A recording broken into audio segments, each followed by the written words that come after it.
Alright, Karina baby, good morning, right? Backer toe, good morning. We sing Backer toe, we thank you for this life. We sing Backer toe each morning. This way we know it will be alright. It doesn't mean it's going to be alright right now. It doesn't mean that you don't go through trials and tribulations. It just means that God is there for you and that eventually things will be okay. Alright? They're not okay right now. Some things aren't okay for a very long time. God separated people for 80 years, right? If you read through the Torah, He put the Jews through so many trials and tribulations, and wanna what? They complained and whined and did this and that, but they never gave up. They kept going forward, a little baby step every single day, just a little bit forward, until they finally got back together, right? Our entire culture is about the history of our people, right? All of our holidays are about a war. All of our holidays are about remembrance. All of our holidays are about being grateful and triumphing over a horrible situation, right? We got this. Today is July the 27th. You are 5 years, 3 months, and 17 days old today. Can you believe it? You are getting so big, and Mama didn't want to miss a single second of this. Mama wanted to just spend time with you, and teach you things, and bring you places, and learn about you, who you are as an individual human being. What you wanted, what you like to do. That's all Mama wanted to do. Mama wanted to teach you things. Mama wanted to give you a very good foundation. I'm so sorry. I'm so sorry. Today's story, see the puppies? Ooh, let's find out what the puppies are doing. Today's story is, it's a horsey. It's a horsey and a puppy. Okay. Polly the pony. Polly the pony was sad. Polly's owner, Vicky, had grown too big for her. For weeks, Vicky had been riding a new horse named Midnight, while Polly stayed behind in the field. "It's not fair," Polly told her friend Patch, the sheepdog, one day. "At least you can't have a look after... One day, at least you don't have to look after silly sheep like I do," said Patch. "Things will get better. You'll see." What did we just say? Things eventually get better. If you work on things a little bit every single day, things do get better. Things will always get better. Alright? They might get a little worse before they get better, but things will get better. Things will get better. You'll see. And to Polly's surprise, they did. A little girl called Charlotte came to stay on the farm where Polly lived. Charlotte loved ponies, and she made friends with Polly right away. "You can ride Polly as often as you'd like," said Vicky. "Thank you," said Charlotte. Charlotte spent hours with Polly. She groomed her coat till it shone, and brushed her mane and tail. On fine days, Charlotte and Vicky went riding together. Polly and Midnight trotted one behind the other. Polly holding her head high and swishing her tail. Sometimes they went galloping across the field, jumping fences and splashing through the puddles. On these days, Polly and Midnight would come home tired, muddy, and ready for their feed. One evening, while Polly was dozing in the stable, Patch came in to see her. "Happy?" he asked. "Yes," said Polly thoughtfully, "but I am sad about one thing." "What now?" said Patch. "When summer is over, Charlotte will be going away." "Not far away," said Patch. "I've heard Charlotte is coming to live near the farm."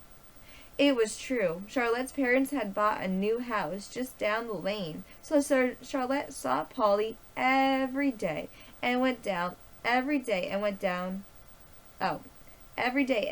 riding with Vicky whenever she could. "You're the best pony in the world," Charlotte often whispered to her. "Pony, It made Polly feel special. So the next time Patch saw Polly, he said, "Now are you happy?" And Polly said, "Yes, yes, yes I am." Oh, so cute. Right? Things eventually do get better. So this pony had to wait for a new rider because her rider got too big. She grew up. She grew up and outgrew her little pony. And then the little pony got a new rider. And her life was happy again because she had someone to play with her and ride her and brush her and take good care of her. Alright, baby. The Princess Carpelian was such a good book, right? Such a good book. We are now moving on to the Enchanted Princess.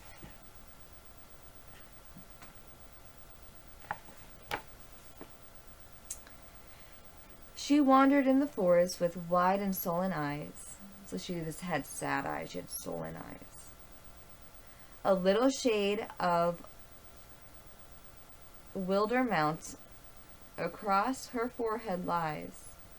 No timid woodland creature her footfall need off-right. The shadow of her floating hair is not more soft and light. She hears the gentle crusade of birds and wind and stream. They make a little song for her, like singing in a dream. Across the distant valley, the pleasant sunbeams fall. The children in the cowslip fields merrily laugh and call. She does not hear their laughter. She does not feel the sun. She cannot leave the shadow wood until the spell is done. So she is entranced in her own little sullen spell where she stayed in the shadows instead of going out into the sun and listening to the children play.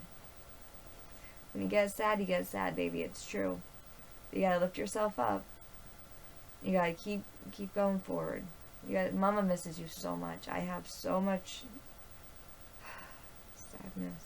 But you have to keep lifting yourself up and keep moving forward. Alright, so the next one is The Greek Princess and the Young Gardener. There was once a king, but I didn't hear what country he was over. And he had one very beautiful daughter. Well, he was getting old and sickly, and the doctors found out that the finest medicines in the world for him was the apples of the tree that grew in the orchard just under his window. So you may be sure he had a tree well-minded, and used to get the apples counted. For the time they were the size of small marbles. The harvest, just as they were beginning to turn ripe, the king was awakened one night by a flapping of wings outside in the orchard, and when he looked out, what he saw was a bird among the branches of his tree. Its feathers were so bright that they made a light all around them, and the minute it saw the king in the nightcap and nightshirt, it picked off an apple and flew away. "Oh, brother Ration, to that thief of the garden," says the king. "This is a nice way he is watching my precious fruit."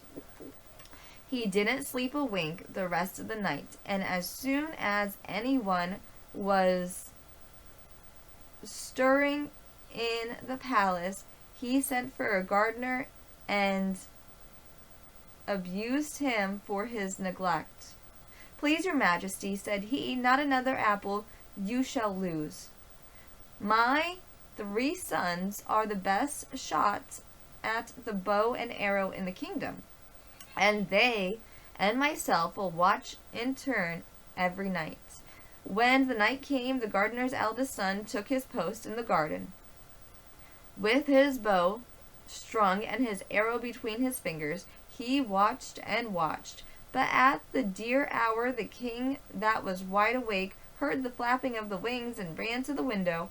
There was the bright bird in the tree, and the boy fast asleep, sitting with his back to the wall and his bow in his lap.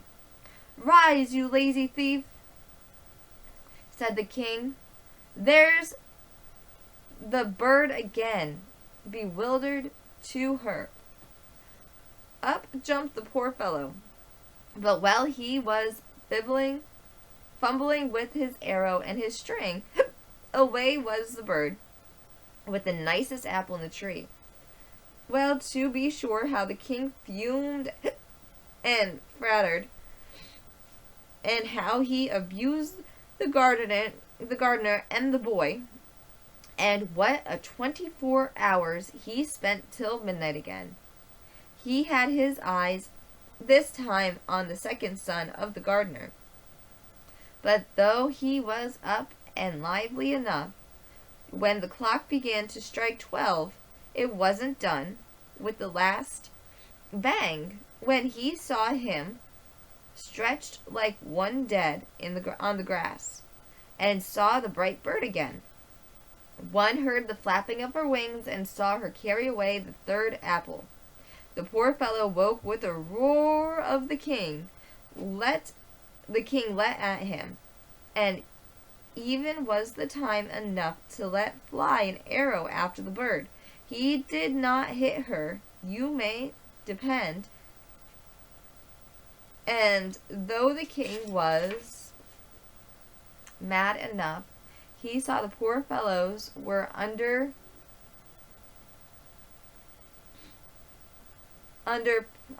pursuit and could not help it. Well, he had some hopes of the youngest, for he was brave, active young fellow that had everybody's good word.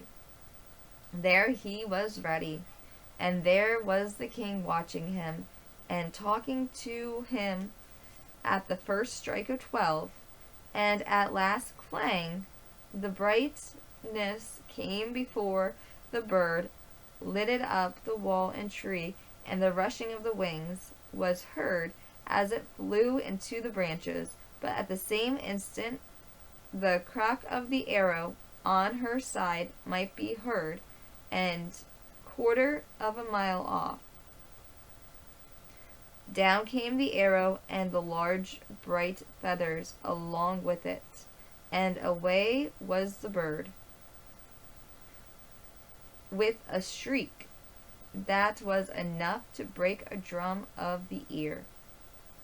She hadn't time to carry off the apple and bedad when the feathers was thrown up into the king's room.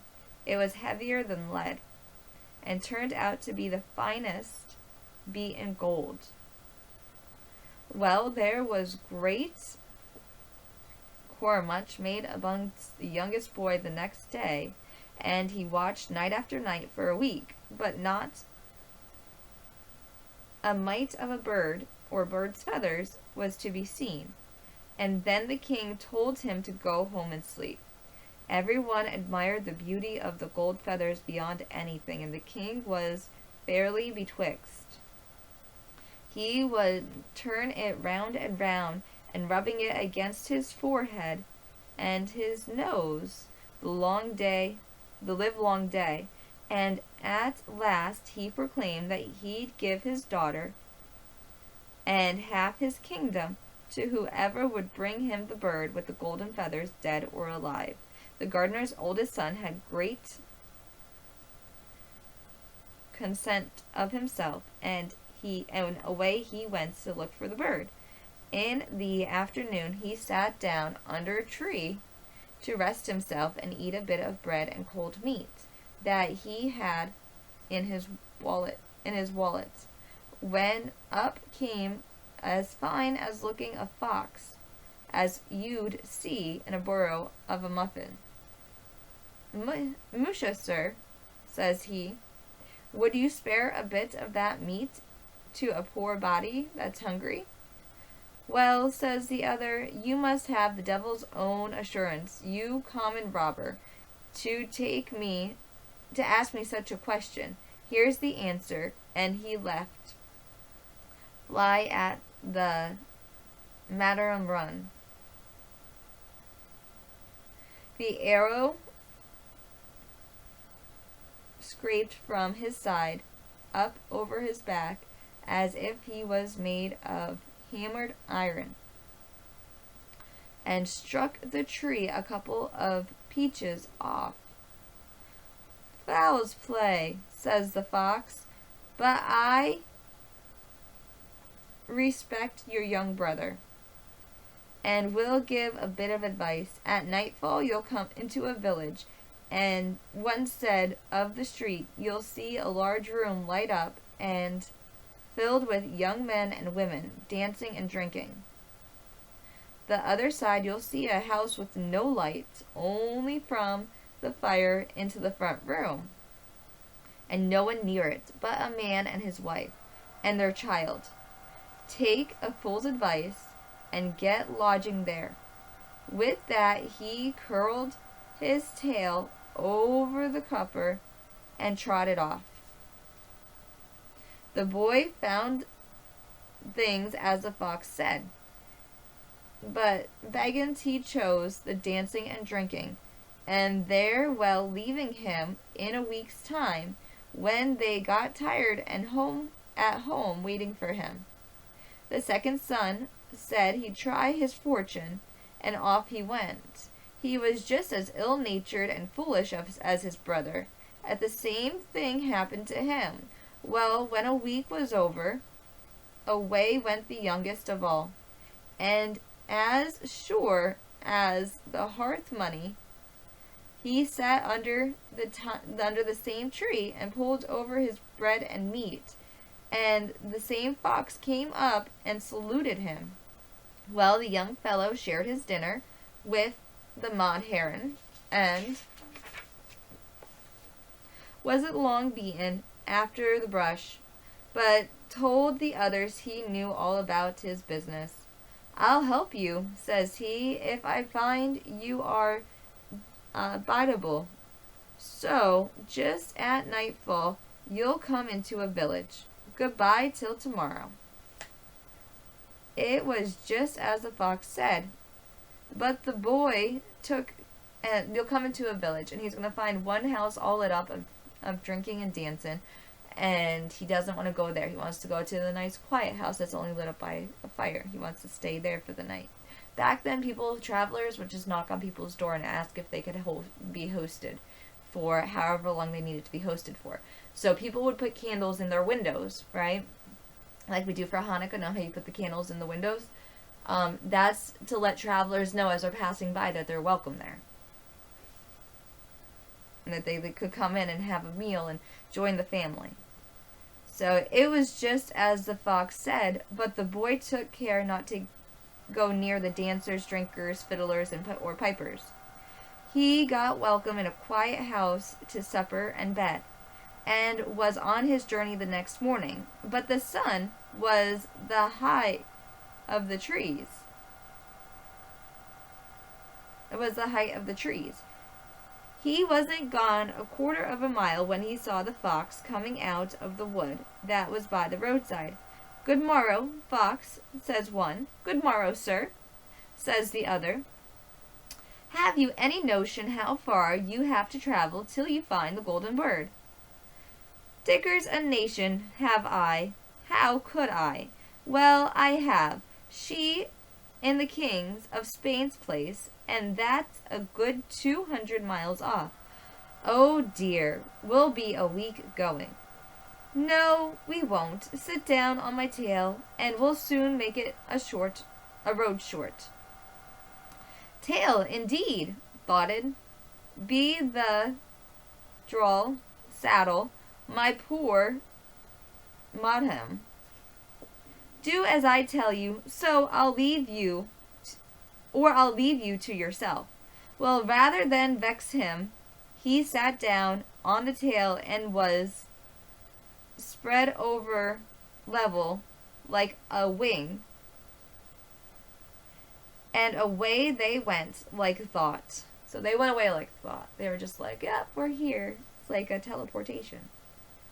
They overtook the wind that was before them, and the wind that came after didn't overtake them. In the afternoon they stopped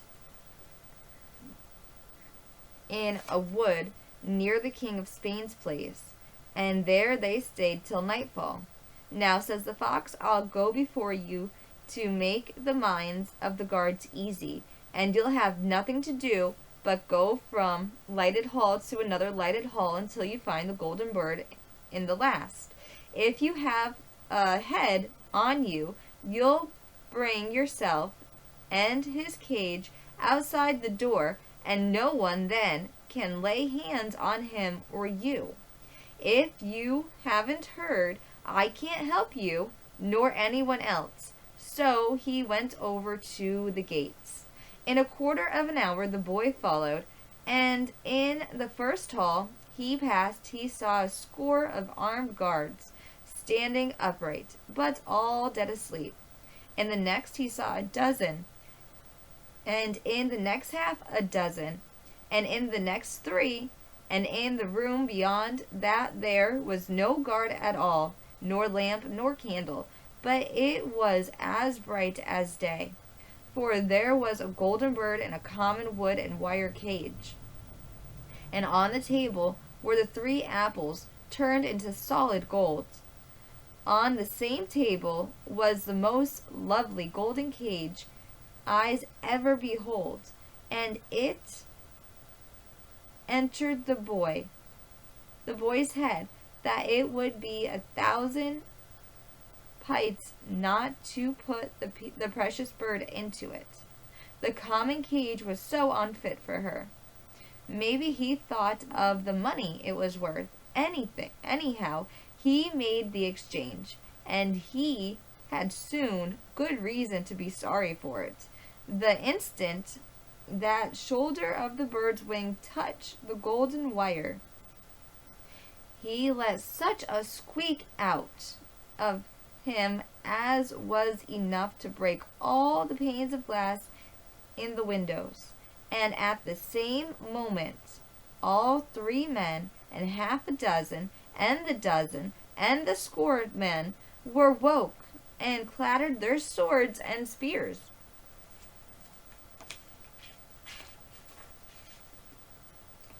Surrounded the poor boy, and gated him, and cursed and swore at him, till he didn't know whether twist his foot or head he was standing on. They called the king and told him what happened, and he put on a very grim face. It's on a gibbet you ought to be this moment, said he, but I'll give you a chance for your life, and for the golden bird too. I'll lay you under probation and restrictions and death and destruction to go and bring me the king of Morocco's bay filly that overruns the wind and leaps over the walls of the castle bounds. When you fetch her into the brawn of the palace, you must get the golden bird and liberty to go where you please. So he made a deal with him. He's like, you're trying to steal something of mine, go steal something of someone else's, and then I'll give you what you want. Alright? Out passed the boy, very downhearted. But as he went along, he should come out of the break, but the fox again. Ah, my friend, says he, I was right when I suspected you hadn't a head on you, but I wouldn't rub your hair again the grain, but on my tail again, and when we come to the king of Morocco's palace, we'll see what we can do. So away they went like thought. The wind that was before them they would overtake. The wind that was behind them would not overtake them. Well, the nightfall came on them in a wood near the palace, and says the king, I'll go and make things easy for you at the stables, and when you are leading out the filly, don't let her touch the door, nor doorpost, nor anything but the ground, and that with her hooves. And if you haven't a head on you, once you are in the stable, you be worse off than before. So the boy delayed for a quarter of an hour, and then he went into the big brawn of the palace. There was 2 rows of armed men reaching for the gate to the stable, and every man was in a depth of a deep sleep. And though he went the boy till he got into the stable, there was a filly of as handsome a beast as ever straight leg. And there was one stable boy with a currycomb in his hand, and another with a bribe, and another with a salve of oats, and another with an armful of hay, and all as if they were cut out of stone. The filly was the only living thing in the place except himself. She had a common wood and leather saddle on her back, but a golden saddle was the nicest work on it was hung from the post, and he thought it the greatest pity not to put it on in place of the other.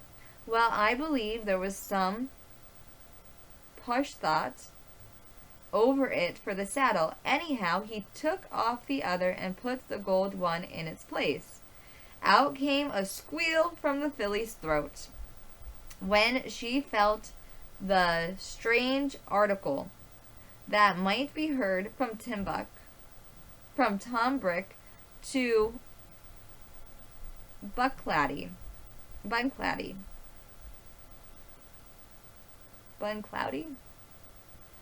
and all as ready were the armed men and the stable boys to run and surround the ottoman of the boy. And the king of Morocco was soon there along with the rest, with a face on him as black as the sole on his foot. After he stood enjoying the abuse the poor boy got from everybody for some time, he says to him, You deserve high handings for your impudence, but I'll give you a chance for your life and the folly, too. I lay on you all sorts of probations and restrictions and death. So one king wants to put him to death, put him on probation. Another king wants to put him on death, put him on probation, right?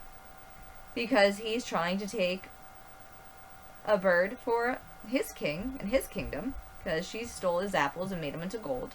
And then so he went to the kingdom with the bird of Spain, and then he wanted to steal the bird for his kingdom. He got in trouble. He's on probation. He's in restrictions. And he's like, I'll give you a chance for your life. Go get me the folly. And then he went to the folly. He went to that kingdom. And nope. He's trying to just, nope. So now he's on restrictions from that. And restrictions and death. And destruction. To go bringing me Princess Golden Locks, the king of Greek's daughter, with your deliverer. Alright, so now he wants a princess. Let's see what happens. Sense of what it was all about, and when he heard the boy's story, he gave him a chance to his life. Oh. Okay. Golden Locks, the king of Greece daughters, when you deliver her into my hands, you may have the daughter of the wind, and welcome. Come in and take your supper and your rest, and be off at the light of night. So he's trying to get him to do him a favor. He wants to put him on probation and on restrictions, but he also wants to feed him. He's like, come in, I'll give you supper, and I'll give you rest. He knows he needs food, and he needs rest to be able to have strength to move on to his next day. So the poor boy was drawn in the mouth, you may suppose, as he was walking away the next morning, and very much ashamed, when the fox looked up at his face after coming out of the wood. What a thing it is, he said, not to have a head when a body wants its worst. You hear what the fox said? Not to have a head when a body wants it worst. Or here we have a fine long journey before us to the king of Greece's place. The worse luck now, all the same, always. Here, get on my tail, and we'll be making the road shorter. So he sat on the fox's tail, and swift as though they went, the wind that was before them, they would overtake it. The wind that was behind them would not overtake them. And in the evening, they were eating their bread and their cold meat in the woods near the castle. Now, says the fox, when they were done, I'll go before you and make things easy. Follow me in a quarter of an hour. Don't let Princess Goldenlocks touch the jambs of the door with her hands or hair or clothes. And if you are asking any favors, mind how you answer. Once she's outside the door, no one can take her from you. Into the palace walked the boy at the proper time, and there were a score of a dozen and a half dozen and 3 guards, all standing up or leaning on their arms, and all dead asleep. And in the furthest room of all was the Princess Goldenlocks, as lovely as Venus herself. She was asleep in one chair, and her father, the king of Greece, in another. He stood before her for ever so long, with the love sinking deep into his heart every minute, till the last he went down on one knee and took her darling white hand in his hand and kissed it. When she opened her eyes, she was a little frightened, but I believe not very angry, for the boy, as I called him, was a fine, handsome young fellow, and all the respect and love that ever you could think of was in his face. She asked him what he wanted, and he stammered and blushed, and began his story 6 times before he understood it. And would you give me up to that ugly black king of Morocco? She said. I am obliged to do so, said he. My probations and restrictions and death and destruction. But I'll have his life and free you, or lose my own. If I can't get you for my wife, my days on the earth will be short. Well, says she, let me take leave of my father at any rate. I can't do that, says he, or they'll all waken, and myself would be put to death, or sent to some task worse than any I got yet. But she asked leave, at any rate, to kiss the old man. That wouldn't waken him, and then she'd go. How could he refuse her? And his heart tied up in every curl of her hair. But bedad, the moment her lips touched her father's, he let a cry, and every one of the score, a dozen guards, etc., woke up and clashed their arms, and were going to make Gilead of the foolish boy. But the king ordered them to hold their hands till he'd be incensed of what it was all about. And when he heard the boy's story, he gave him a chance of his life. There is, he said, a great heap of clay in front of the palace that won't let the sun shine. on the walls in the middle of the summer. Everyone that ever worked at it found 2 shovelfuls added to it for every one they threw away. Remove it, and I'll let my daughter go with you. If you are the man I suspect you be, I think she'll be in no danger of being wife to the yellow mullet. Early next morning, when the boy tasked to his work, and for every shovelful he flung away 2 came back on him, and at last he could hardly get out of the heap that gathered round him. Well, the poor fellow scampered out, away, and sat down and on a sod, and he'd have cried only for the shame of it. He began at it in every so many places. On was still worse than the order. One was still worse than the other. And in the heel of the evening, when he was sitting with his head between his hands, who should be standing before him but the fox? Well, my poor fellow, said he, you're low enough. Go in. I won't say anything to add to your trouble. Take your supper and your rest. Tomorrow will be a new day. How is the work going off? Says the king, when they went at supper. Faith, your majesty, says the poor boy, it's not going off, but coming on it is. I suppose you'll have the trouble of digging me out a sunset tomorrow and waking me. I hope not, says the princess, with a smile in her kind face, and the boy was as happy as anything. The rest of the evening he was wakened up the next morning when voices shouting and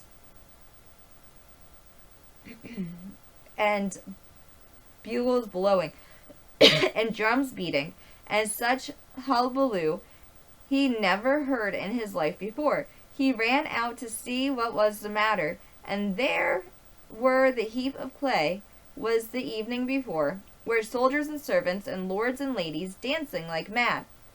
For joy it was gone.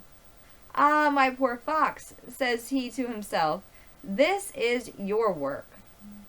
Well, there was little delay about his return. The king was going to send a great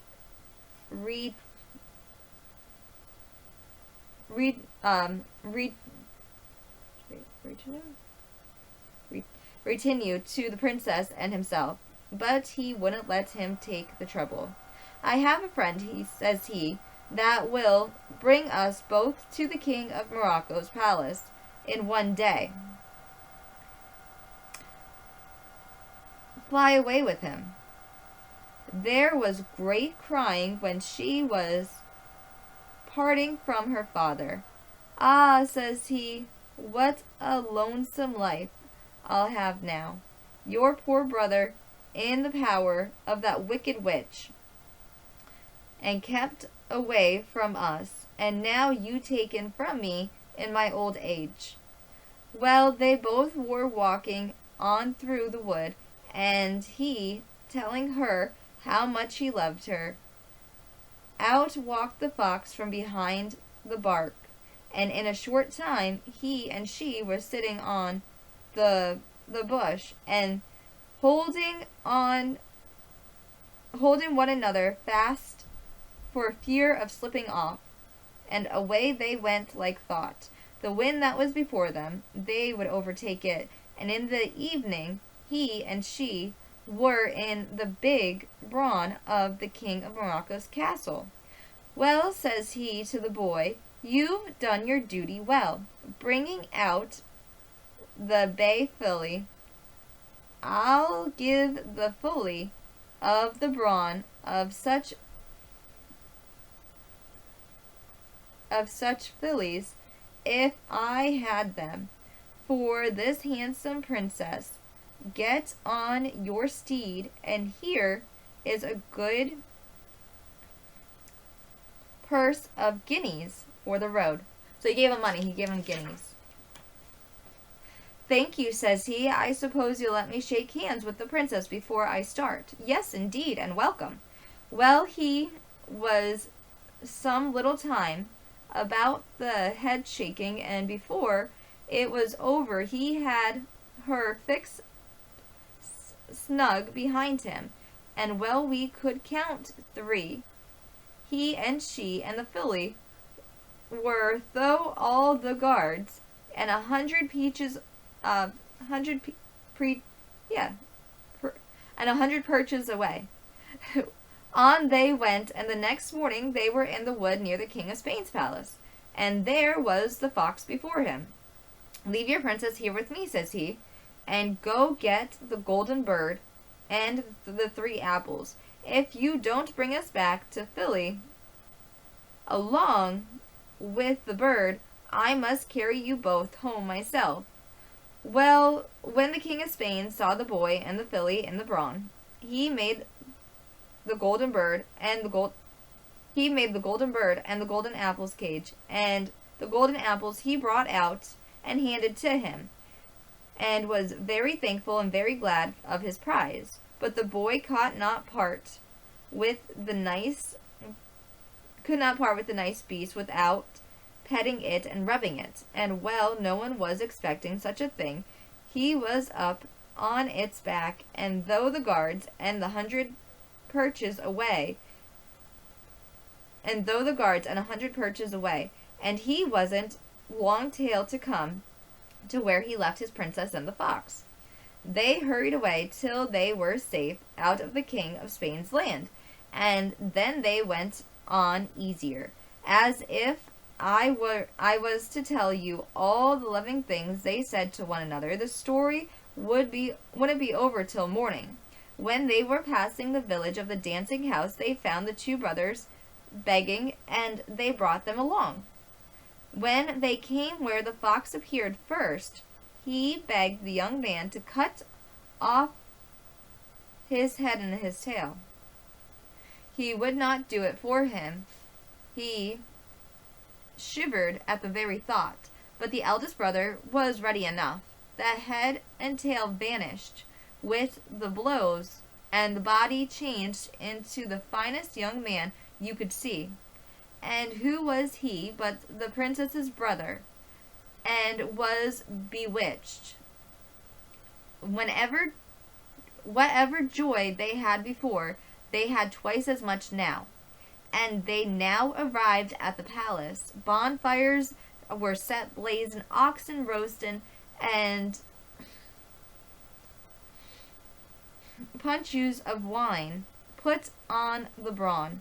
The young prince of Greek was married to the king's daughter, and the prince's sister to the gardener's son. He and she went a shorter way back to her father's house, with many attendants, and the king was so glad of the golden bird and the golden apples that he had sent a wagon full of gold and a wagon full of silver along with them. There they go. That was a good story. Alright, baby.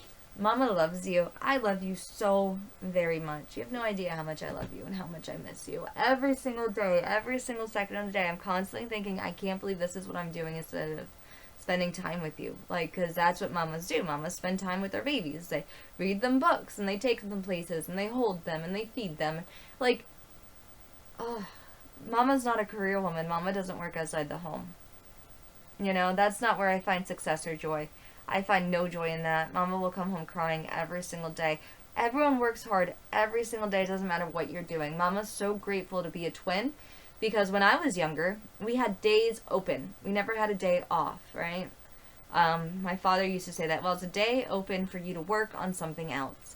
And every single day, no matter what, you're working on something. You're working on writing your book, or you're working on cleaning or cooking. You're working on something constantly, right? You're thinking and you're doing things, and you want to go places, you want to get places, and you have to be patient and be patient with waiting, right? So every single second of the day, I think this is what I'm doing. It's but Mama's a housewife and homemaker. That term to me means a mother and a cook, and I take care of my children and my husband and my house and my pets, and that's what a housewife and homemaker is to me. I'm not a career woman. I don't want to work outside the home and gather titles and money and careers of things that to me don't matter. We get 15 hours in a day, 12 to 15 hours in one day. How are we going to spend our time within that day to make it meaningful and successful to us personally? Karina, baby, you might be a career woman. You might want the career. You might want, the title. You might want the money. You might want all that stuff. And that is completely fine. Everyone's personal success is based on what they feel and what they think. I don't want you to think that career women aren't, special and magnificent and beautiful. Your grandmother is a career woman. She gets success by that. She feels good by working outside the home, and I commend that. That's absolutely amazing. It's just, Mama's not that. I tend to put women into two different categories: career women and housewives. And oh my gosh, Mama is just not, I'm just not a career woman. I'm a housewife. I'm a mother, and I'm, I like to take care of people and be loving and nurturing, and I like to do that. That's what I do. Mama working outside the home, I get sick to my stomach, and I come home crying, and your papa and I went through that. Mama used to work outside the home a whole bunch, and I'd come home crying every day, begging your father to get a job. Any job. I didn't care what job. I couldn't wait for him to graduate. I used to tell him, I can't wait for you to graduate. And then he graduated, and I'm like, I'm so proud of you. I can't wait for you to start working outside the home. And I was so elated that your father graduated and he started working outside the home. And Mama can do nothing but be proud of him. No matter what he does to me, your papa is still working outside the home, baby. He's still doing the manly thing. And I commend him for that, because I can't do that. I can't. So, baby, Mama loves you. And Mama misses you, and I'm sorry sometimes for who and what I just am. I am a housewife and homemaker. I know that very much so about me. I will always know that about myself. Because you know yourself after some time, you know who and what you are. And that's it. I'm sorry I can't support things financially, though. I really am. Sometimes I wish I could. I love you, and I miss you more than you'll ever know. Let's sing. Let's see. The grand old Duke of York had 10,000 men. He marched them up to the top of the hill, and he marched them down again. And when they were up, they were up, and when they were down, they were down. And when they were only halfway up, they were neither up or down. But Lila Tove, and good night to you. Lila Tove, may your dreams come true. We sing Lila Tove, may Israel protect you throughout the night, until we reach the morning light. I had a dream about you last night, and I woke up thinking I can't wait to hear about your dreams. I used to ask you every morning when you woke up, Karina, baby, what'd you dream about? And you'd tell me. Usually you told me that you had a dream about camels in the desert with guys having firecrackers, that they were throwing them on the ground from their pockets. And then you met a real camel, and you changed it to a camel cricket. Mama, I had a dream about a camel cricket. It was hopping around my hand. I'm in the desert, and there's these men out there with firecrackers in their pockets that they're throwing on the ground. They're going off. That's what you usually dreamed about. You usually dreamed about the desert. I can't wait to hear about your new dreams. I can't wait to hear about you and what you like and what you don't. I know you love carrots and you love hot food, and you love so much, and Mama loves you. I love you. I miss you. We can't let our situations make us bitter. We have to stay sweet no matter what. And we have to be patient, right? And patience, and just wait and be patient. And not get sick of waiting, because our time is going to come. It is. Mama knows it is. Because Mama's not giving up. I love you. I love you so very much, and I miss you, baby.